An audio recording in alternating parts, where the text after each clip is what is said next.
बरेली से एक दिल दहला देने वाली घटना सामने आई है। थाना भूता क्षेत्र के गांव म्यूंडी खुर्द में पुलिस की कथित बर्बरता से तंग आकर एक 18 वर्षीय युवक ने फांसी लगाकर अपनी जीवन लीला समाप्त कर ली। मामला एक नाबालिग लड़की के लापता होने से जुड़ा है, जिसके आरोप में पुलिस ने युवक को कई बार थाने बुलाया और पूछताछ के नाम पर बेरहमी से पीटा। परिजनों का आरोप है कि घटना की रात युवक को थाने ले जाकर इतनी बुरी तरह पीटा गया कि उसका पूरा शरीर नीला पड़ गया। शर्म और अपमान के बोझ तले दबकर युवक ने उसी रात फांसी लगाकर आत्महत्या कर ली। घटना के बाद सामाजिक संस्था पैनी नजर की अध्यक्ष और आम आदमी पार्टी की रोहिलखंड प्रांत उपाध्यक्ष एडवोकेट सुनीता गंगवार पीड़ित परिवार से मिलने पहुंची। उन्होंने बताया कि जिस लड़की के गायब होने का आरोप लगाया गया वो पिछले 4 महीने से घर से भागी हुई है और जिस युवक पर आरोप है वो अपने घर पर सिलाई का काम कर परिवार की जिम्मेदारियां निभा रहा था। युवक का परिवार लगातार कहता रहा कि उसका इस लड़की से कोई लेना देना नहीं है, लेकिन पुलिस ने ना तो उसकी सुनी ना ही कोई जांच की, बल्कि लगातार उसका उत्पीड़न करती रही। एडवोकेट सुनीता गंगवार ने यह भी कहा कि आजकल कई मामलों में लड़कियों के घर से भागने के बाद निर्दोष युवकों को फंसाया जा रहा है। यह हमारे समाज के लिए एक गंभीर चेतावनी है। उन्होंने प्रदेश की कानून व्यवस्था पर सवाल उठाते हुए कहा, जब रक्षक ही भक्षक बन जाएं, तो आम जनता न्याय के लिए कहां जाए। सुनीता गंगवार ने चेतावनी दी है कि यदि दोषी पुलिसकर्मियों पर जल्द कार्रवाई नहीं हुई तो संस्था ग्रामीणों के साथ मिलकर आंदोलन करने को मजबूर होगी। सोमवार को वो वरिष्ठ पुलिस उपाधीक्षक को ज्ञापन सौंपकर दोषियों पर सख्त कार्रवाई की मांग करेंगी। स्टार न्यूज भारत, बरेली से विशेष रिपोर्ट। किस मामले में लेके आना हुआ है? मुझे एक जानकारी मिली है कि यहाँ पर एक नाबालिग लड़के को, जिसकी उम्र रियल में 18 वर्ष से कम है, उसको पुलिस ने बर्बरता पूर्वक मारा है और मारने के बाद जब उसकी इतनी बुरी हालत हो गई कि वह पुलिस की इस बर्बरता को बर्दाश्त न कर सका, उसने सुसाइड उसी रात कर लिया।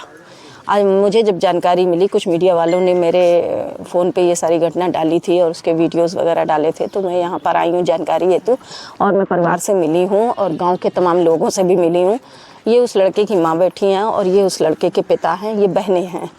तो सारी घटना को मैंने जितनी भी इन्फॉर्मेशन मैं हासिल कर सकती थी उतनी इन्फॉर्मेशन मैंने हासिल की है और उस घटना को देखने पर ये पता चलता है कि आज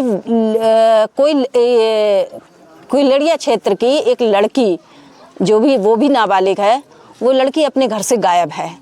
अब उस गायब की रिपोर्ट दर्ज है और उस पर पुलिस को इन्वेस्टिगेशन ये करना चाहिए था कि उस लड़की को ढूंढने का प्रयास करना चाहिए।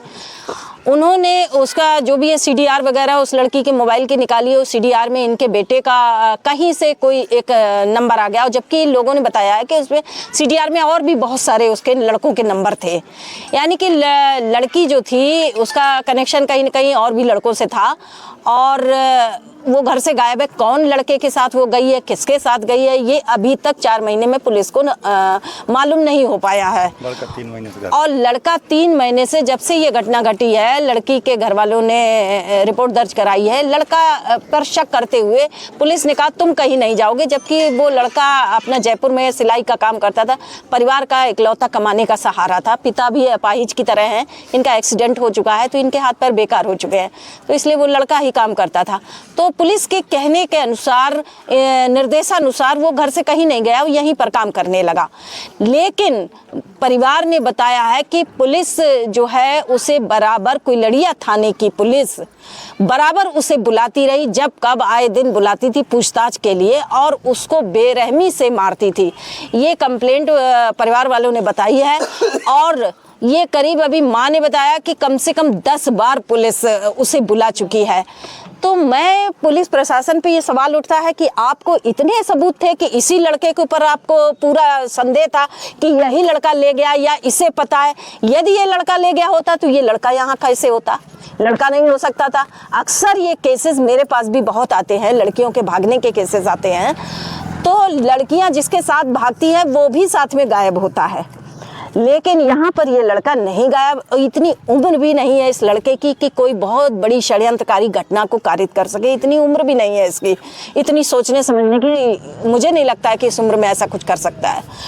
तो उसके बाद इतनी जो बर्बरता पूर्वक उसको मारते रहे हैं, टॉर्चर करते रहे हैं पुलिस वाले, तो उसके बाद उसे उस टॉर्चर से बचने के लिए इतना वो हतोत्साहित हो चुका लड़का, इतना प्रताड़ित हो चुका पुलिस द्वारा कि उसे अंत में मौत का रास्ता उसे पुलिस की बेरहमी पूर्ण मार से कहीं ज़्यादा अच्छा लगा और उसने मौत को गले लगा लिया।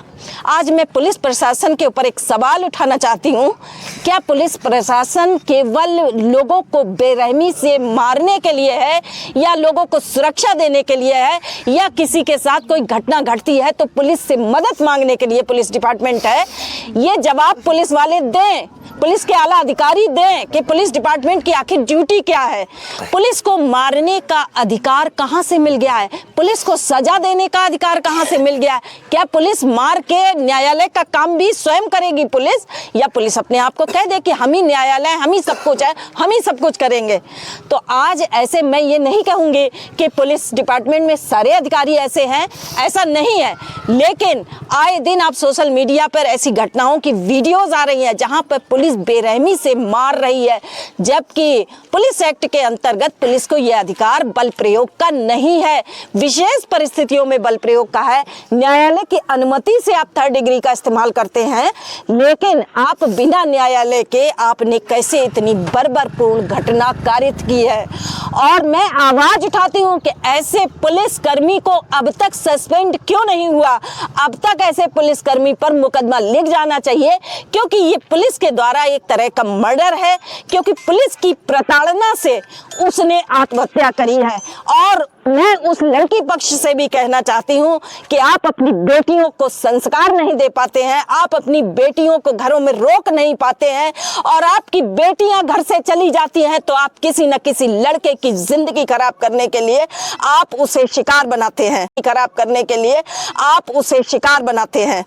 तो ये घटनाएं आज आम हो चुकी हैं। आज लड़की पक्ष की तरफ से तमाम लड़के पक्ष पीड़ित हो रहे हैं और ये घटनाएं समाज में बढ़ती चली जा रही हैं। लोगों को एक ये पता है कि हम लड़की पक्ष हैं, हम लड़की हैं, तो हमारी तो थाने में सुनी जाएगी, लड़कों की नहीं सुनी जाएगी। लड़कियों का तो मुकदमा दर्ज किया जाएगा, लेकिन लड़कों के लिए कोई कानून नहीं है, जबकि ऐसा नहीं है। कानून सबके लिए एक ही है, बराबर है। लेकिन ये दो प्रकार की व्यवस्था क्यों समाज में चल रही है और दो प्रकार की पुलिस व्यवस्थाएं क्यों चला रही है? दोनों पक्षों को सुना जाना चाहिए और उस पर उसको पुलिस को अपना एक्शन लेना चाहिए। तो एक तरफा कार्रवाई करते हुए एक ही लड़के को निशाना बनाते हुए, जबकि सीडीआर में और भी नंबर निकले थे, पुलिस ने उन नंबरों पर क्यों नहीं ट्राई किया? और पुलिस ने, उस लड़की पक्ष ने भी एक ही लड़के को, जबकि उन्हें भी नहीं जानकारी है कि मेरी बच्ची कहाँ, किसके साथ गई है और कहाँ गई है, फिर आप कैसे प्रेशर बना रहे हैं कि एक ही लड़के को टारगेट करते करते आज हालात यहाँ पहुँच गए कि एक परिवार ने अपने निर्दोष बेटे को खो दिया है। तो मेरी मांग है इस संबंध में मैं पुलिस के उच्च अधिकारियों से, जोनल अधिकारियों से मैं ये कहना चाहती हूँ कि आप ऐसे दुर्दांत पुलिसकर्मी के खिलाफ, ऐसी बर्बरतापूर्ण अविधिक कार्यवाही के खिलाफ तत्काल पुलिस के ऊपर मुकदमा लिखा जाना चाहिए और 302 में लिखा जाना चाहिए, ये क्योंकि मैं इसे एक मर्डर मानती हूँ। मैडम, जैसा कि क्षेत्राधिकारी फरीदपुर का एक बयान जारी हुआ है, उन्होंने अपने बयान में कहा है कि जो निशान पाए गए हैं जो मृतक सलमान है, कि वो पुलिस की पिटाई के नहीं है, वो किसी और के हैं। अक्सर पुलिस के यही बयान आते हैं। पुलिस डिपार्टमेंट अपने पुलिस डिपार्टमेंट को बचाने का प्रयास करता है, क्योंकि कोई लड़का जो पुलिस की मार खा के घर में आकर निशान बनाकर अपने आप को फांसी के फंदे पर पहुंचा देगा। कितनी कहना चाहिए असंवेदनशीलता का बयान दिया है पुलिस अधिकारी फरीदपुर सीओ ने। मैं इस बयान को बिल्कुल बचाने वाला बयान मानती हूं कि वो अपने डिपार्टमेंट को बचाने का प्रयास कर रहे हैं। मैं उच्च अधिकारियों से मैं ये निवेदन करना चाहती हूं कि अपने डिपार्टमेंट में यदि कोई ऐसा गलत करता है तो कृपया आप उसे बचाने का प्रयास ना करें और इस जनता को एक इंसाफ दें। एक पुलिस के प्रति जो नकारात्मक समाज में छवि बनी हुई वो इन्हीं कांडों की वजह से बनी हुई है और सबसे अधिक के पुलिस अधिकारी उसको बचाने का प्रयास करते हैं, इसलिए पुलिस की एक नकारात्मक छवि बनी हुई है। आप भी किसी न किसी के पिता हैं, आपके भी बच्चे हैं, कल आपके साथ में ऐसी कोई घटना होती है तब आप क्या करेंगे? आपको ऐसे भी एक मानवीय दृष्टिकोण से भी सोचना चाहिए कि एक जिस बच्चे ने कोई गुनाह नहीं किया, उसका कोई गुनाह साबित नहीं हुआ, यदि वो गुनहगार होता तो वो घर में नहीं होता, वो भी भागा हुआ होता, लेकिन वो बच्चा बराबर यहाँ रह रहा है, पुलिस के निर्देशानुसार बराबर पुलिस को सहयोग कर रहा है। उसके बाद पुलिस ने उसके साथ ये इतना बड़ा अत्याचार किया है। मैं उसके लिए आवाज़ उठाऊंगी और मैं सोमवार को मैं वरिष्ठ पुलिस अधीक्षक महोदय को एक प्रार्थना पत्र सौंपूंगी। यहाँ तमाम गांव के लोग आक्रोशित हैं और तमाम गांव के लोग मुझसे अपील कर रहे हैं कि इस संबंध में एक सही कार्यवाही होनी चाहिए। मैडम, जैसा कि परिवार वालों ने आरोप लगाया है कि पुलिस ने 3rd डिग्री का इस्तेमाल किया है, 3rd डिग्री इस्तेमाल कब होती है? 3rd डिग्री ऐसे नहीं इस्तेमाल की जाती है और विशेष केसेस में की जाती है, वो भी अदालत की अनुमति से होती है। यहाँ तो केस ही अदालत तक नहीं पहुँचा है, पुलिस ने ही अपने आप को अदालत बना दिया। और दूसरी चीज, उस लड़की पक्ष के परिवार के ऊपर भी कार्यवाही होनी चाहिए कि जिसकी लड़की खुद के उनके परिवार के वश में नहीं है और उन्होंने इतना प्रेशर पुलिस के ऊपर बनवाया। आकर ये बता रहा है परिवार के उनके घर के लोग आते थे और यहाँ पर धमकी देकर जाते थे, तो ऐसे लोगों के खिलाफ भी बिल्कुल उचित कार्रवाई होनी चाहिए और उस पुलिसकर्मी के खिलाफ कार्रवाई होनी चाहिए। मैम, अगर परिवार को इंसाफ नहीं मिला तो संस्था का कदम क्या होगा? देखिए, अगर इसमें पुलिस वाले ऐसे पुलिसकर्मी को बचाने का पुलिस डिपार्टमेंट प्रयास करता है तो मैं तमाम गाँव वालों के साथ में मैं पुलिस मुख्यालय का घेराव करूंगी।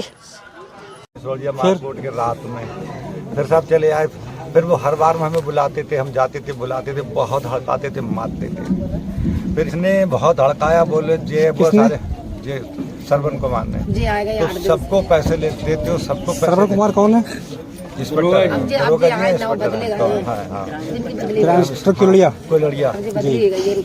इन्होंने सब प्रधान जी को साथ में लेके गए, बहुत इन्हें हड़काया कि इसको इतना मारूंगा, ये करूंगा, वो करूंगा, इसके कोई जिस्म में ठिया नहीं छोड़ूंगा, कार्य पानी उतार दूंगा। तो प्रधान जी के कहे से नहीं छोड़ा, तो वो आए चले। फिर रात में मुझे दिन मुझे टाइम पे मैं दिन मुझ गया था, अंधेरे में गया, मैंने सर छोड़ दो, तो बोले इतने पैसे लेके कहते सर, तो भी इतने पैसे। कितने पैसे? 50,000 रुपए दिए थे इन्हें। 50,000 रुपए आपने दिए थे? दिए थे इन्हें, हाँ। इंस्पेक्टर क्राइम को सरवन कुमार के लिए? सरवन कुमार के लिए। आपने अपने हाथों से दिए? अपने हाथों से दिए थे। फिर उन्होंने क्या जगह टेबल पर रख दो, ऐसे ही हाथ में नहीं दिए थे। अच्छा, हाँ। फिर इन्होंने क्या काम करा, इन्होंने बाहर बोले जाओ अभी नहीं छोड़ेंगे, छोड़ देंगे हम। फिर इन्होंने प्रधान जी ने फोन करा, फिर इन्हें नहीं छोड़ा, फिर छोड़ा इन्हें रात के 12 बजे। इतना मारा कि कोई जगह उसकी छोड़ी नहीं, पैर हाथ में भी, इनमें सब पटा पड़े हुए हैं और पूरी कमर, चूतड़ और तलवा, कोई जगह नहीं छोड़ी है। जे ऐसे करके भी मारे, वो पट डाल के डंडे और वो कहना पटा मारे। अच्छा, आपके बेटे को जब छोड़ा था पुलिस ने, हाँ, आपका बेटा घर पे आया था? घर पे आया। उसने क्या बताया था? उससे पूछा, उसने ये कही कि अगर घर जाके तूने कह दी तो तुझे अब की जेल भेजिए दूंगा, कार्य पानी उतार दूंगा। घर पे जे मत कहना, आज तेरे पे तब पैसे देगा, पैसे मुझे और चाहिए, तेरे और पैसे की डिमांड की थी। हाँ, और पैसे की डिमांड। हाँ, इस पर मुँह पे बहुत मार, बोले बोलना मत, तो क्या अच्छा। तो उसने कुछ नहीं कहा, उसने अपने पूछा अपने बेटा क्या हुआ, तो उसने कहा हाथ दिखाए, बोले ना हाथ में मारा। इसने जब तीसरे दिन उन्होंने फिर फोन करा तो उसने बताया शाम को कि मुझे इतना मारा है, सब उसने डोगार के दिखाया मुझे, मेरा कहीं किया नहीं रखा, मेरे हाथ जाके तोड़ दिया। बोले अब मैं नहीं जाऊँगा, तो मेरे बेटा तुम बताइए, हम मतलब तुम्हें ना ले जाएंगे, दूसरे को और ले जाएंगे। तो उसने सोचा कि पुलिस ने कही तो अगर नहीं लाओगे तो मैं खुद आ जाऊँगा। उसने फांसी कर दी। तो ये किस टाइम में जो आपके बेटे ने जो सुसाइड किया था, वो रात में हम लोग जगते रहे। अच्छा, जगते रहे, एक दूसरा मतलब आता रहा जाता रहा कि ऐसा ना हो कहीं कोई, जैसे आज थोड़ा पैसा लग रहा है। सुबह को हम सब लेटे हुए थे तो वो पानी पीने। क्या टाइम होगा? लगभग 3-4 बजे। अरे ना, सुबह का टाइम था, 4-5 बजे का, 5 बजे का टाइम। मेरे सिरयाने बैठ के पानी पिया, हम लोगों को देखता रहा, मगर इन्हें देखा, मगर इन्हें ये नहीं दिया कि अच्छा मैं देख क्यों रहे। हमने कुछ नहीं किया, वो घर में गया, उसके बाद में बहुत बैठ के आज क्यों देख रहे हो, तो हमने चलो उठे। जब उसके बाद हम तो लोग उलट के तो लोग उसको मतलब एकदम उठा लिया जाएगा, तो फड़क रहा, तो जब तक उठाया खोल के ले गए अस्पताल, तो दम दे दी। गंगा सील ले गए। कितने बच्चे हैं हमें आपके? इंसाफ चाहिए, हमारी हमें 6 इंसाफ लड़कियां दिलवाओ बस, और हमें जो 2 इंसाफ लड़के थे, दिलवाओ। हमारे भैया के लोग, हम 6 बहनों को एक ही दशहरा, हमारे बाप वही हमारे रहने वाला। बस हमें इंसाफ दिलवा दो, बाको फांसी दिलवा दो, तरवण कुमार को फांसी दिलवा दो, हमें इंसाफ चाहिए। सब आके पूछ के जा रहे हैं, सीएम जी कह रहे हैं कि हम इंसाफ दिलवाएंगे, किसी ने कोई इंसाफ नहीं दिलवाया। कल भी उसे लेके गए, हमें बस इंसाफ चाहिए, हम तुम्हारे हाथ जोड़े मत दीजिए, हमारा लिए इंसाफ दिलवा दो।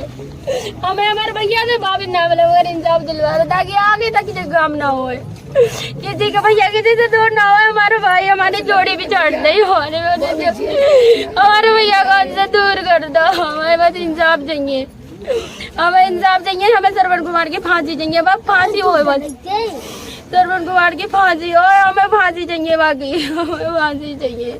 क्या नाम है आपका? अमरीन नाम है, हम उसकी बहन है, उससे बड़ी है। कितनी बहनें हैं आप? 6 बहनें हैं, भाई हमारे सबसे छोटे हैं 2। ये सलमान जो थे छोटे थे आपसे बड़े थे? उससे छोटे हैं, इससे बड़ी है। इससे छोटे हैं, इससे बड़ी है। चलिए।